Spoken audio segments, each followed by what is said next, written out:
हम एक संवैधानिक संकट का अध्ययन कर रहे हैं जब कोई मुख्यमंत्री चुनावी हार के बाद इस्तीफा देने से इनकार कर देता है। यह चुनौती लोकतंत्र, राज्यपाल की शक्ति और संविधान की परीक्षा लेती है। चुनावी हकीकत बताती है कि भाजपा ने भारी बहुमत हासिल कर लिया है। सरकार बनाने के लिए उसे 147 से अधिक सीटों की जरूरत है। इसके बावजूद मुख्यमंत्री ने राजनीतिक दृढ़ संकल्प दिखाते हुए सार्वजनिक रूप से कहा कि वो इस्तीफा नहीं देंगी।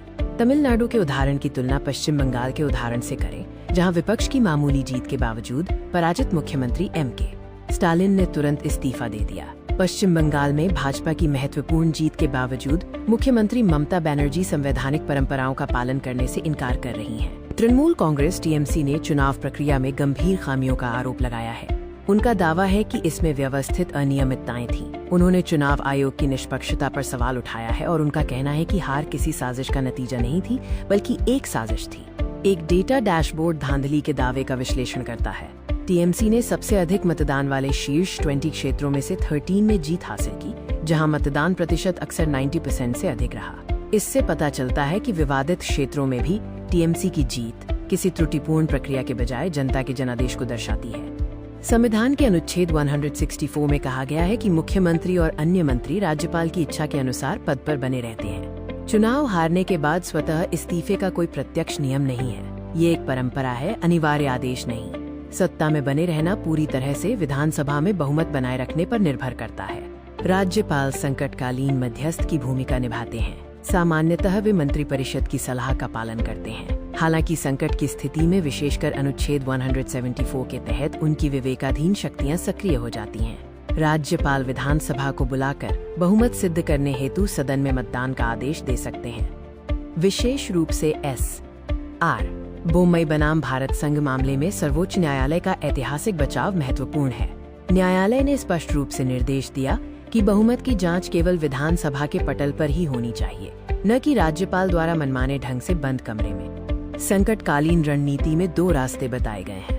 पहला रास्ता है सदन में मतदान, जिसमें राज्यपाल विधानसभा को तलब करते हैं और मुख्यमंत्री को अपना बहुमत साबित करने की चुनौती देते हैं।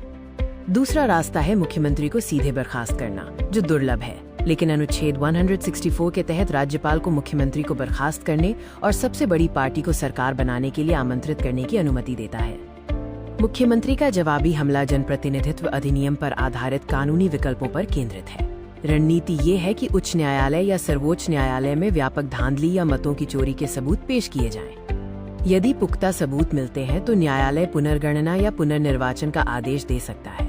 हालांकि ऐतिहासिक रूप से ऐसा कम ही हुआ है। सबसे बड़ा खतरा संवैधानिक संकट का है। मुख्यमंत्री के इस्तीफे से इनकार करने, राज्यपाल द्वारा कार्रवाई में देरी करने या विधानसभा सत्र न बुलाए जाने की स्थिति में ये संकट उत्पन्न हो सकता है। इससे अनुच्छेद 356 के तहत राष्ट्रपति शासन लागू हो सकता है। हालांकि भाजपा के भारी बहुमत को देखते हुए इस स्थिति की संभावना बहुत कम है।